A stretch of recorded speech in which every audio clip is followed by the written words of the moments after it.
Can Ross Hodge and the West Virginia men's basketball team continue their winning streak the first time they play away from the Hope Coliseum in Morgantown? We're going to talk about that in this episode. We're going to preview the upcoming game against the Clemson Tigers in the Charleston Classic. So let's do that right now. What is up, and welcome into this episode of Couz's Corner, your home for top-shelf college sports news and analysis surrounding the West Virginia Mountaineers and the Big 12. In this episode, we are talking about West Virginia's game coming up against the Clemson Tigers in the Charleston Classic. But when you look at the game coming up between Clemson and West Virginia, you've got two good basketball teams. Statistically, should be a really good matchup. Now, the stats I'm going to throw out to you, I understand you have to take these a little bit with a grain of salt because we're only 5 games into the season, and each of these teams have only played against one other high major opponent. Clemson lost their matchup at Georgetown by 5 points, 79-74, whereas West Virginia blew Pitt out in Morgantown. So, again, take it with a grain of salt because they've played a lot of games against lower-level competition. But for now, this is all we have to go on. But when you look at the matchup between these two teams, it's going to come down to defense. You have two good defensive teams in this game. West Virginia right now probably has the edge in that department, but Clemson is also doing a good job on the defensive end. You also have to worry about turnovers. Can West Virginia continue to force turnovers at the same rate they have been? And will Clemson be able to take care of the basketball the way they have been? Because they normally have been doing a really good job at that.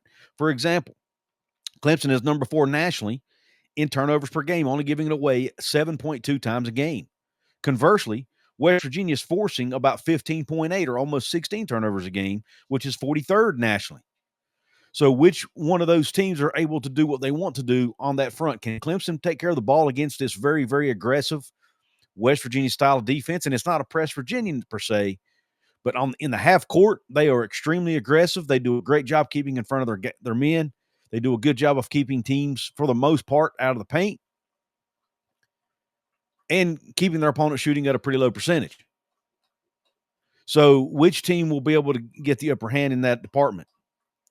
Conversely, West Virginia is only turning it over about 9.8 times a game, which is 49th nationally. Clemson is forcing 11.2 a game. Again, not that great, only 256 nationally. So they're near the bottom in the country in forced turnovers a game or opponent turnovers a game. So they don't force a ton of turnovers. So this is a chance to me, this is a chance for West Virginia to win the battle in points off turnovers. If they can convert those turnovers into points, they stand a good chance to win the basketball game because that could just be the difference. But sticking with the turnover conversation, you have Clemson only getting 5.2 steals a game, which is 306th nationally, again, near the bottom. On the other hand, West Virginia is forcing about 8 steals a game or getting about 8 steals a game, which is number 105 nationally. So they're in the top third of the country in steals forced or steals gained per game. So, again, back to my original point, turnovers. Can West Virginia turn over a Clemson team who normally doesn't turn it over? It's going to be interesting to see that. If they don't, it might be difficult to win the game because Clemson has the advantage in a lot of other categories. Clemson is number 23 in offensive rebound percentage with 39.6%. However, West Virginia is doing a really good job in opponent offensive rebound percentage at 19.4%. So that's one area I said Clemson has advantage in a lot of areas. Like rebounding, it's not necessarily in offensive rebounding because West Virginia is doing a pretty good job keeping their opponents off the offensive glass, at least from a percentage standpoint. So they're doing a really good job there. If you recall, if you go back to the first game or two of the season, that was one of the biggest complaints us West Virginia fans had was West Virginia's not rebounding the ball well enough. They have really improved that over these last 3 games. They're doing a much better job on the glass, and that's showing in these numbers. When you look at each team's defense, West Virginia is number 3 in the country in opponent points per game, giving up only 54.8 points a game. I saw some crazy stat, and I don't know the exact number here. I don't remember the exact number. But Ross Hodge has coached 20-some games in a row. Again, don't remember the exact number. where his team has given up less than 70 points. You know how difficult that is. Now I know he was playing in a lot of people are going to say because he was playing in a mid-major conference. I get that, but he did play some Power 4 schools during that time. Keep that in mind. And he held Pitt to under 50. He had a Power 4 opponent to under 50 points in a basketball game. That's remarkable. Clemson's defense is also doing a really good job this year. They're 8th in the country, holding their opponents to 58.6 points a game. So this has the makings of a very low-scoring basketball game that could be in the 60s, maybe even in the 50s. So if you're one of these basketball fans who love offense, this may not be the game for you. You may want to go watch an NBA game because this is going to be this is, at least on paper anyway, it is shaping up to be a defensive battle. Let's go ahead and look at some more head-to-head stats. Effective field goal percentage. Clemson is 118th in the country at 53.7%. West Virginia, just slightly worse, 160th in the country at 51.3%. Clemson opponent effective field goal percentage. Clemson is holding their opponents to only 40.6% in effective field goal percentage, which is 8th in the country. So, again, they do a really good job of keeping their opponents from scoring the basketball and shooting the basketball well. When you look at West Virginia, they are 30th in the country in opponent effective field goal percentage. So, again, two teams who were really led in most part by their defense. West Virginia is 19th in the country in opponent two-point percentage. Clemson is 33rd in the country. Clemson is 12th in the country in opponent shooting percentage. West Virginia is 30th. So, very, very, very good defenses in this game. One area West Virginia does have a slight advantage, free throw attempts per game. When you look at free throw attempts per game, West Virginia is not putting their opponents on the line a ton.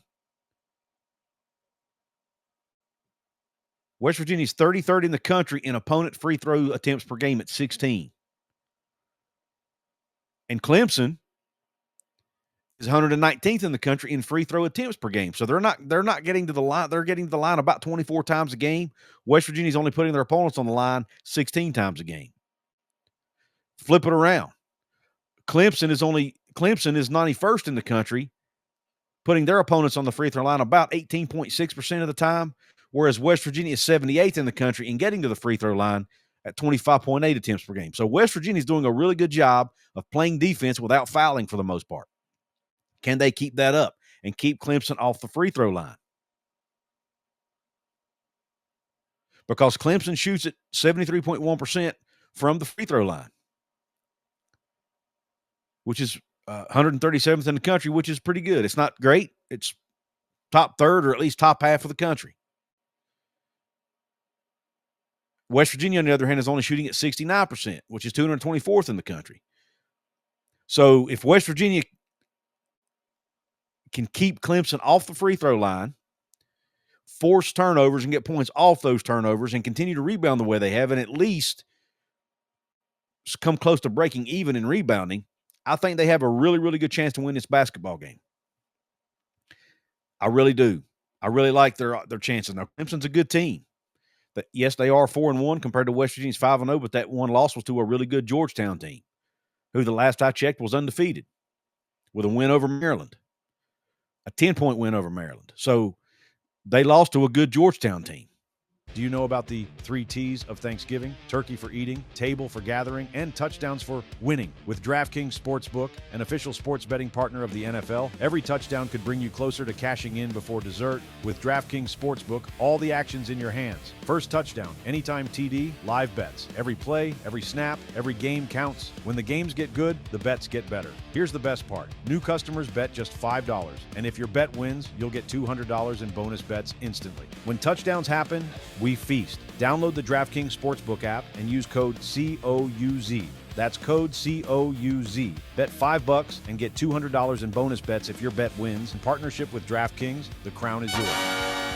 Gambling problem? Call 1-800-GAMBLER. In New York, call 877-8-HOPE-NY or text HOPE-NY 467-369. Connecticut, help is available for problem gambling. Call 888-789-7777 or visit ccpg.org. Please play responsibly. On behalf of Boot Hill Casino and Resort, Kansas, pass-through of per wager tax may apply in Illinois. 21 plus age and eligibility varies by jurisdiction. Void in Ontario. Restrictions apply. Bet must win to receive bonus bets, which expire in 7 days. Minimum odds required. For additional terms and responsible gaming resources, see dkng.co/audio. Limited time offer. Now, Clemson does have a couple 7-footers that West Virginia needs to watch, or 6'10" guys. I know West Virginia does have Arlen Obilha, but he's really their only true big. Now, Chance Moore will be back for this game. That's should be exciting to us West Virginia fans. But I'm not sure, he's probably going to have to be sprinkled in some and get his game legs back before they start playing him a ton of minutes. But it'll be interesting to see how much Hodge does indeed play him in this game. You don't want to screw up the chemistry that the other guys have developed for these first 5 games. But you also need to get Chance Moore in there and get him ready for Big 12 play coming up here at the first of the year. So it'll be interesting to see how Ross Hodge handles that. But it'll be great to have Chance Moore as another body to bring off the bench for West Virginia. He's not necessarily a true big, but he's a really good rebounding guard who has good length and can really help not only on the defensive end, but also on the offensive end as well. How much will he help this team? But when you look underneath, Clemson does have a little bit of an advantage as far as how many guys they have with size. They have forward R.J. Godfrey, who stands 6'8". He's averaging 10.8 points, 6.6 rebounds, actually leading the team in rebounds, and he's also leading the team in steals with 1 steal a game. Now, I said he's 6'8". He's not the guy you need to worry about as far as size, but he is a really good basketball player. But you've got forward Carter Welling, who's one of their 6'10" guys, also weighs 225 pounds. He's averaging 11.4 points, leading the team in scoring, also averaging 6.4 rebounds, a block, and 1 point. But he is turning it over a little over once a game, so you might be able to force him into some turnovers. And then you've got guard Ace Buckner averaging 11 points a game as well. So I really, really look at this Clemson team and see balance. They have a really balanced lineup, kind of like West Virginia. West Virginia's had 5 different players lead them in scoring so far this year. Clemson's also very balanced. When you look up and down their roster, you've got, I mentioned other 6'10" guy. You've got Nick Davidson. That's the other 6'10" guy. He's 6'10", 238 out of Mission Viejo, California. Another really good player, leading the team in minutes played per game at 23.2. He's averaging almost 10 points a game, 4.8 rebounds a game. And then don't forget about Zach Foster, a guard who's leading the team with 3.6 assists a game and also dropping 7.8 points a game. So a lot of really good basketball players on this Clemson team. They are expected to be really competitive in the ACC. I expect that they will likely be an NCAA tournament team again this year, or at least be on the bubble of being an NCAA tournament team. And when you look at the Mountaineers, I mentioned they've had 5 different leading scorers on the season so far. But as far as average points per game, Honor Huff is leading the charge there, averaging 17.2 points a game. You have Brennan Lorient, who has arguably been the best all-around player on this team so far to date, averaging 12.8 points, 7.4 rebounds, leading the team in that category, also averaging 1.8 blocks a game, leading the team in that category as well. Then you've got big Harlan Obilha down low, the 7-footer, averaging 10.2 points, 5.4 rebounds a game, and then Jasper Floyd running the point guard spot, leading the team with 5 assists a game, and also 2.2 steals a game to go along with 9.8 points a game. So he's having himself also a solid start to the season as well. I mentioned Chance Moore's coming back. Can Trayson Eaglestaff get his shooting touch back? He's been doing some really good things on the defensive end. He's passing the ball well. Can he start shooting the ball and scoring the ball the way we know Trayson Eaglestaff can? Let's see. I'm not going to dog the young man because I know he's probably his confidence is probably hurting a little bit right now because I've never played at the college level, but I did play at the high school level, and I understand what it's like to be in a shooting slump, and it can really hurt your confidence. But he's finding other ways to help his team, right? And I think that'll continue.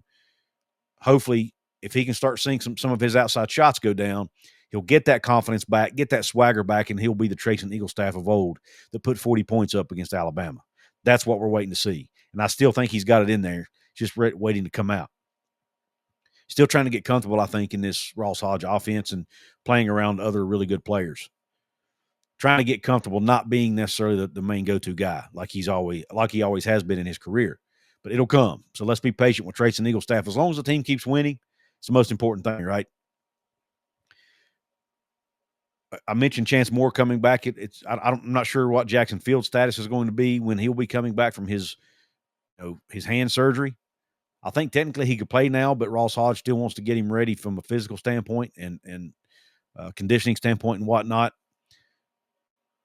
So that's still up in the air. DJ Thomas went out and dropped 25 the last game against Lafayette. He had himself a really good game. So I assume he'll probably continue to get minutes off the bench. So it'll be interesting to see the rotation, how it changes with Chance Moore coming back. But this has all the makings of a really good basketball game. It could go either way. A lot of this is going to come down to how well West Virginia handles being on the road for the first time. It's not a true away game, but they're playing in Charleston, South Carolina against Clemson, a team out of South Carolina. It'll likely be a heavy Clemson crowd in the stands. How will they do against that atmosphere? It'll be interesting to see how they handle it. I would not be shocked if West Virginia drops at least one game during this Charleston Classic. There are some really good teams in it. You have Clemson, you have Xavier, you have Georgia, some really good basketball teams in this thing. So I wouldn't be shocked if West Virginia drops at least one game here. And if they do, let's not panic. It's a long season ahead. We still have Big 12 play coming up. But I do like the progression of this team. They seem to be getting better each time out in a lot of areas. Their defense has been steady and strong. Again, third in the country in opponent points per game.